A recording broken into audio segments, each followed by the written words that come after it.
에스겔 12장 말씀입니다.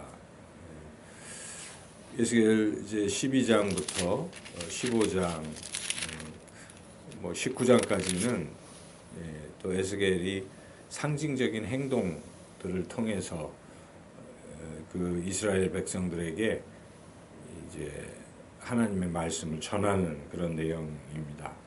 그래서 우리 지금 읽었던 12장에서 에스겔이 하는 상징적 행동, 하나님께서 그렇게 하라고 하신 것인데, 그것은 에스겔이 이렇게 어디 짐을 꾸리고 이렇게 떠나는 거죠. 짐을 꾸리고 성벽을 뚫고 떠나는. 그래서 이것은 그 의미는 이스라엘 백성이 조만간 바벨론 포로로 끌려가는 모습을 상징적으로 보여주는 그런 것이죠. 그리고 또 두 가지 상징적 행동이 나타나고 있는데, 먹는 거죠. 여기 이제 막 덜덜 떨면서 근심하면서 음식을 먹고 물을 마시는 이제 이러한 또 상징적인 행동을 보여주는 것이죠. 이것은 이스라엘 백성들이 이제 그렇게 황폐한 이제 그런 상태에서 이 황폐한 땅에서 이렇게 간신히 먹는 이제 그런 모습을 이제 예언하는 것이라 볼 수가 있겠습니다. 그래서 한마디로 지금 바벨론 이제 포로로 끌려가는 마지막 망할 때를 예언하고 있는 것이죠. 지금 에스겔이 예언하고 있는 시점은 그 실제로 완전히 3차 포로로 이 남유다 예루살렘 성전까지 멸망하는 이러한 때로부터 한 6년, 7년 전이기 때문에 앞으로 곧 6, 7년 뒤에 이런 일들이 일어나게 될 것이다 하는 것을 예언하고 있습니다. 여기에 그 왕이, 시드기야 왕이 포로로 끌려가는 그런 것도 이제 나오고 있죠.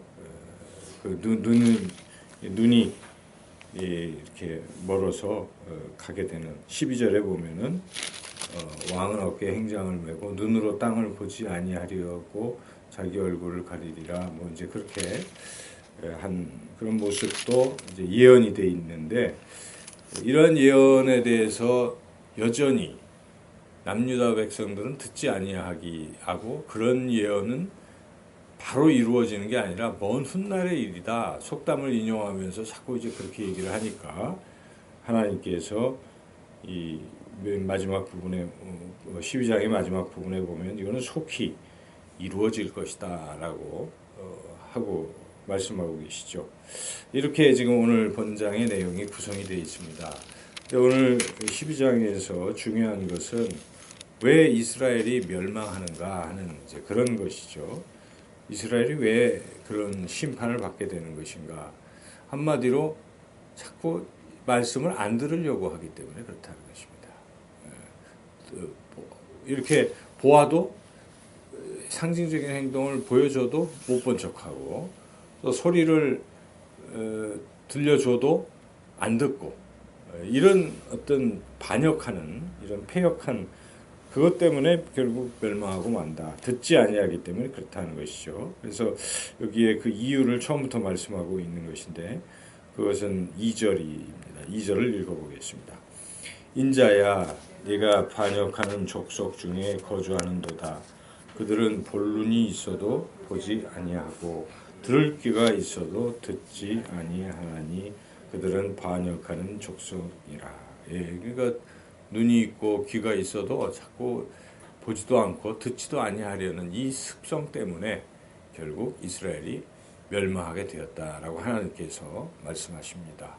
오늘날도 우리는 말씀의 홍수 속에서 살아가고 있습니다.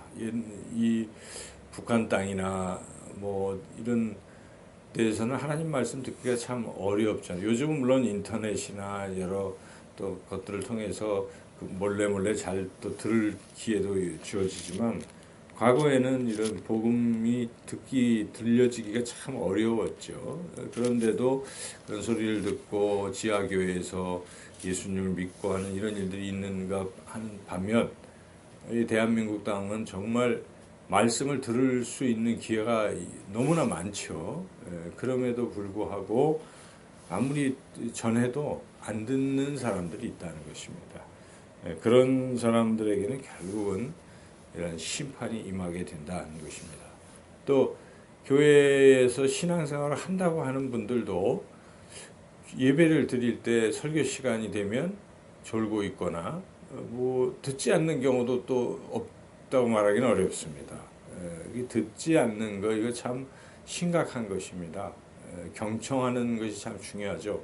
그 무엇보다 하나님의 말씀을 자꾸 사모하고 듣고 그것을 잘 깨닫고 깨달은 대로 삶에서 실천해 나가는 이것이 우리가 하나님의 신앙 안에서 하나님의 은혜 안에서 사는 길이다 하는 것을 오늘 분명히 우리가 깨닫습니다. 듣지 아니하여 결국은 멸망의 길로 가게 된다 하는 것을 오늘 말씀은 엄중히 경고하고 있습니다. 또한 오늘 말씀 가운데 왜 또 이스라엘이 그렇게 멸망당했는가 하는 또 하나의 이유를 들고 있는데 그것은 악을 자꾸 행하기 때문에 그렇다는 것이죠. 19절을 한번 읽어보겠습니다. 이 땅 백성에게 말하되 주 여호와께서 예루살렘 주민과 이스라엘 땅에 대하여 이르시기를 그들이 근심하면서 그 음식을 먹으며 놀라면서 그 물을 마실 것은 이 땅 모든 주민의 포악으로 말미암아 땅에 가득한 것이 황폐하게 됨이라. 포악으로 말미암아 그렇게 굶주림 속에서 먹고 이렇게 지내게 될 것이다. 포악하다. 사람이 포악하다. 악을 행하는 그런 것들이 결국 심판의 이유가 된다 하는 것인데요. 그러니까 결국 이 믿음이 없는 사람들, 하나님을 믿지 아니하는 사람들은 자기 마음대로 살기 때문에 자기가 하고 싶은 대로 자기의 이익을 위해서 다른 사람이 어찌하든 다른 사람을 해치면서까지 그렇게 살아가게 되는 것입니다. 그게 악이지요. 당시 이스라엘에도 그 힘 있는 자들이 이렇게 약한 자들을 자꾸 괴롭히는 이런 일들도 있었던 것이죠. 그러한 것들이 하나님은 결코 좌시하지 아니하신다는 것을 우리가 깨닫습니다. 보이지 아니하시는 것 같아도 하나님은 지금도 약한 자들을 괴롭히고 자꾸 악을 행하는 자들에 대해서 심판을 하신 그런 하나님이시다는 것 우리가 기억할 필요가 있습니다. 그래서 그리고 심판은 더디오는 것이 아니다. 여기 이제 분명하게 21절부터 28절까지는 반드시 이루어진다는 것을 말씀하고 있습니다. 그리고 지금 에스겔을 통해서 하는 이 징조 두 가지 모습의 경고를 잘 보고 또 그 에스겔을 통해서 들려지는 하나님의 경고의 말씀을 잘 듣고 빨리 돌아서라 이렇게 촉구하는 것이죠. 더디게 온다 하고 그렇게 방심해서는 안 된다는 것을 또 말씀하고 있는데 마지막 27, 28절 읽어보겠습니다. 인자야 이스라엘 족속의 말이 그가 보는 묵시는 여러 날 후의 일이라 그가 멀리 있는 때에 대하여 예언하였다 하느니라. 그러므로 너는 그들에게 이르기를 주 여호와의 말씀에 나의 말이 하나도 다시 더디지 아니할지니 내가 한 말이 이루어지리라. 나 주 여호와의 말이니라 하셨다 하라. 그렇죠. 그래서 오늘 세 가지 교훈을 얻게 됩니다.